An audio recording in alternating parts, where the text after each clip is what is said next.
Cada tanto contamos algunas historias que tienen que ver con extravagancias de los médicos, particularmente de los médicos de otros tiempos, que son historias de vendedores de elixir, de sacamuelas, supuestos sabios, y hoy tenemos algunas de ellas, ¿no?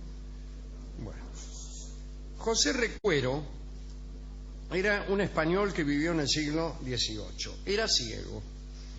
Su prodigiosa habilidad como médico era reconocida en Villa de la Mancha, en la zona de la Mancha, y más precisamente en los campos de Calatrava y Montiel. Aseguraban los vecinos de esa región que Recuero era ágil de manos para tocar la vihuela y que podía curar con la música a los enfermos.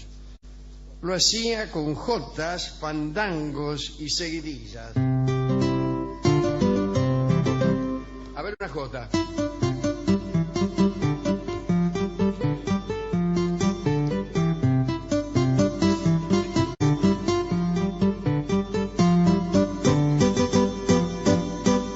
Y ahí viene la parte cantada de la jota.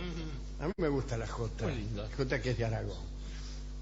Pero con más asombro se veía la eficacia del doctor Recuero en el tratamiento de picaduras de tarántulas, productoras de un mal horrible conocido en esos tiempos como tarantismo.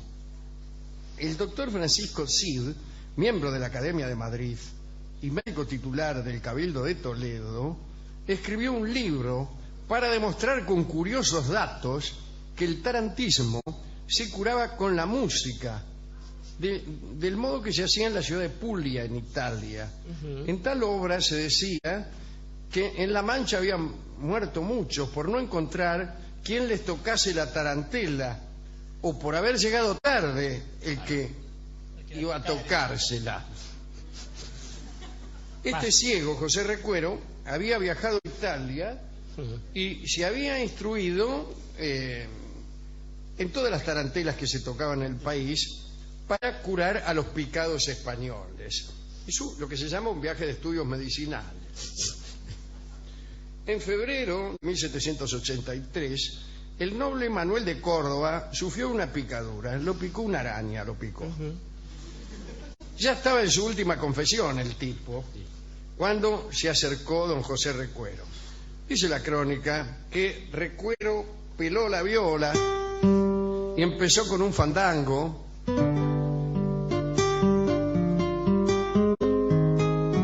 y siguió con otro más, pero el enfermo permaneció quieto hasta que empezó una tarantela.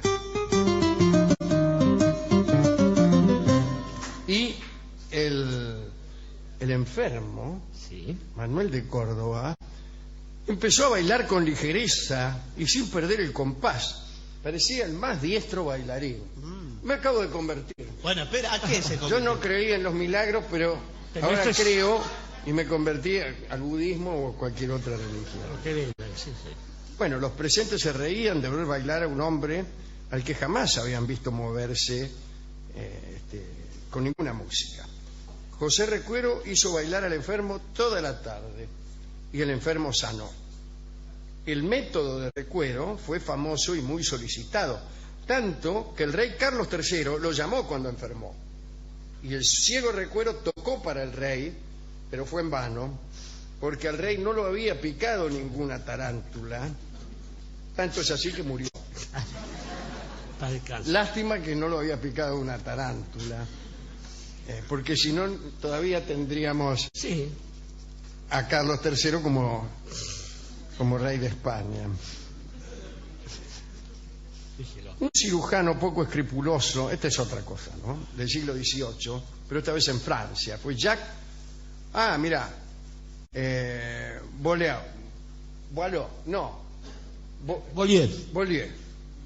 ¿Por qué dudo? El señor le va a explicar.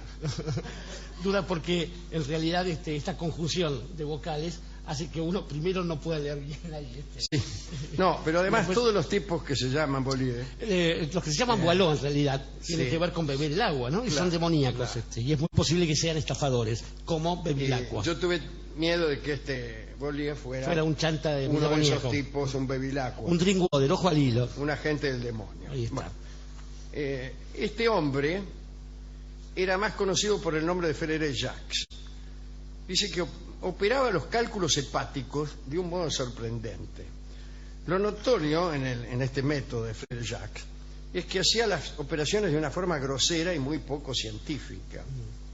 Y era uno de los pocos que se atrevían a hacer esa operación en aquellos tiempos. Sus conocimientos en anatomía eran producto de su antigua profesión. Había sido verdugo. Bueno. Frère-Jacques fue uno de los que diseñó la muerte de Damiens, aquel que había intentado matar a Luis XV. Y digo diseñó porque fue una muerte muy preparada, muy teatralmente preparada, la hemos contado algunas veces aquí. Primero le arrancaron una cosa, después otra, y así. Digo, estas actividades le proporcionaron a aquel hombre profundos conocimientos de anatomía. El mariscal duque de Lorge supo de las habilidades de este hombre y lo hizo llamar. El duque creía sufrir de cálculos hepáticos. Muy cauto, antes de entregarse al cirujano, juzgó conveniente ponerlo a prueba. Entonces se buscaron en París 22 enfermos de cálculos hepáticos, de la piedra, va.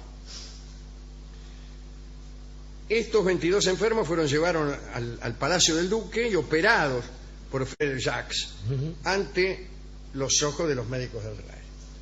Estos médicos informaron que las operaciones habían sido efectuadas horriblemente, pero que todos los afectados se habían curado en pocas semanas. El duque de Lorge, hizo firmar a Frère-Jacques una nota en la que debía responder con su vida si algo salía mal. Es decir, si la operación sale mal, Nos vamos juntos. chao, Sí. te matamos. Y el tipo firmó. Y tuvo lugar la operación, que fue un desastre. El cirujano estimó que al duque no le quedaría mucho tiempo de vida, y entonces tuvo la siguiente idea. Se le acercó alegremente y le comentó al enfermo que tenía sus últimos minutos de lucidez, o sea que ya estaba por morir. Eso no se lo comunicó. Le dijo que los resultados habían sido magníficos. Y el mariscal, duque de Lorge, se puso contento por un momento y rompió aquella carta que había firmado Frère-Jacques. Y al otro día se murió. Se dice que este hombre, el Frère-Jacques, terminó sus días en Rusia. Última historia. A comienzos del siglo XIX, un médico de Mustang llamado Enrique Cohausang tenía la siguiente teoría.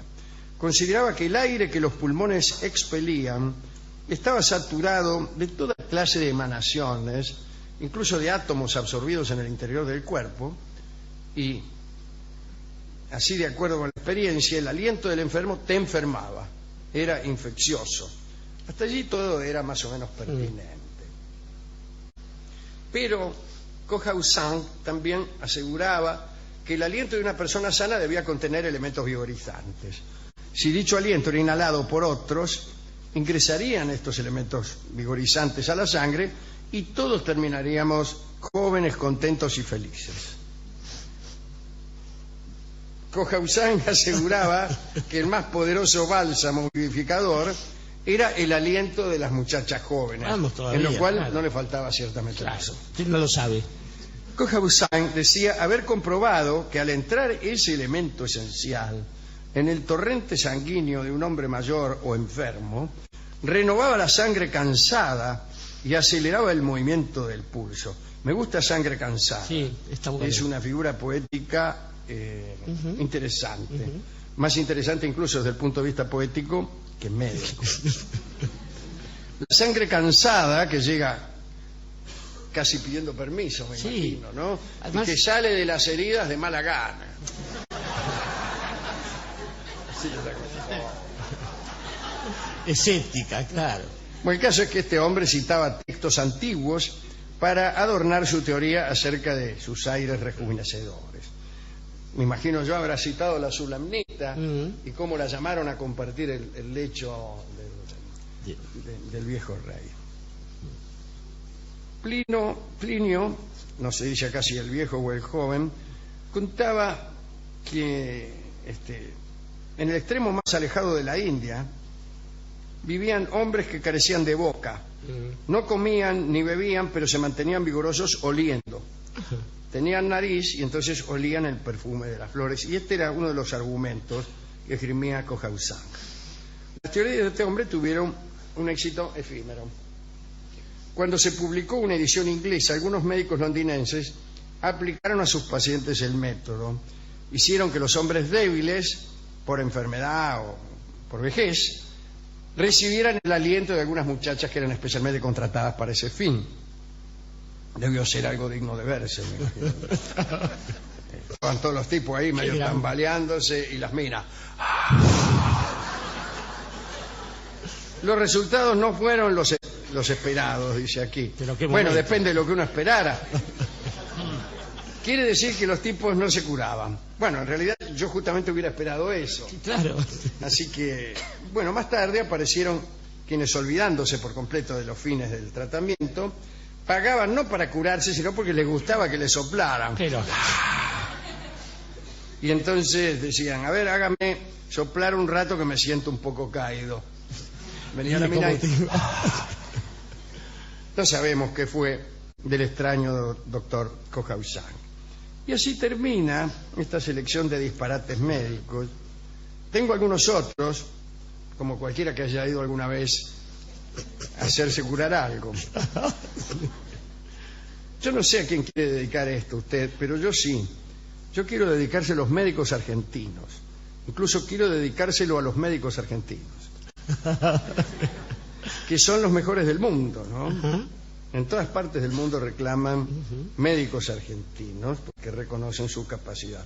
No solo los médicos argentinos son los mejores del mundo, sino que los enfermos argentinos también son los mejores del mundo y son solicitados por todos los hospitales de los 5 continentes. Triunfan en todas partes. Pero sí. Los enfermos argentinos.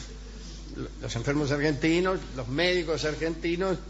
Las bacterias argentinas, claro, los parásitos. Y los argentinos en general. Los argentinos triunfan en todas partes. Algo descubren siempre. Bueno, eso es todo.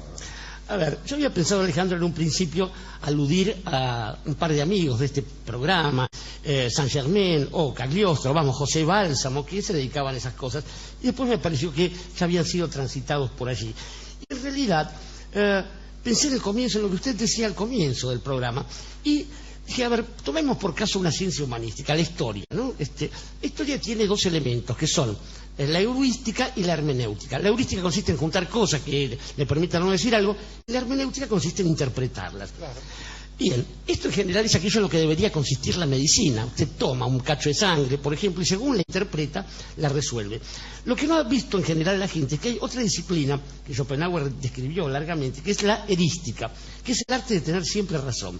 Y ahí, por supuesto, es un arte engañoso, pero permite que uno, en base a pruebas documentadas y en base a una interpretación adecuada, pueda demostrar que tiene razón en aquello que está diciendo. Esto, que en la historia apenas produce alguna conversión, en la medicina produce la muerte. Y sin embargo, basta con que una vez esta cuestión fracase o no se cumpla o el azar determine que la consecuencia... Vamos, la famosa falsación de Popper. Exactamente. Bueno, en eso consiste la falsación de Popper. Cuéntelo ahí. Basta que una vez no se cumpla lo establecido en una teoría para reputarla falsa. Bien, entonces, perdón, la falsación consistía en someter una teoría cualquiera a unas pruebas tales que si no las pasaba era porque era falsa. Bien, digo que en esto quizás consiste buena parte de lo que nos aqueja a los seres humanos, en terrenos tan disímiles como la política o el amor, muy especialmente, y que eso genera este mismo tipo de problemas que enfrentaron Jacques en su momento, o José Recuero y todo el resto de los amigos, porque una persona que está partiendo de la base del no creer nunca aquello que se le está diciendo, va a encontrar siempre la famosa falsación en cuestión, y la persona que está dispuesta a creerlo no le va a hacer falta ninguna prueba. De modo tal que un tipo picado por una tarántula, por ejemplo, será visto como, por ejemplo, digo, con toda la gracia de lo que tiene, nada menos que un bailarín compadrito. Y bailarín compadrito es justamente el tango que en homenaje a José Recuero ha escrito el señor Buccino. Sin embargo, nada de esto aparece en la letra, para disimular, astutamente enmascarada bajo los pliegues de otra historia, para evitar que se sepa la verdad. como siempre. Escucharemos entonces a Horacio Molina en Bailarín Compadrito. Y atención, aquellos que hayan sido picados por una araña, de las que cunden, por cierto, en este lugar, Sí, en el piso. pueden ponerse a bailar al son de este tango y aparecerán curados inmediatamente, salvo que algún pequeño error se haya deslizado en los procedimientos del baile.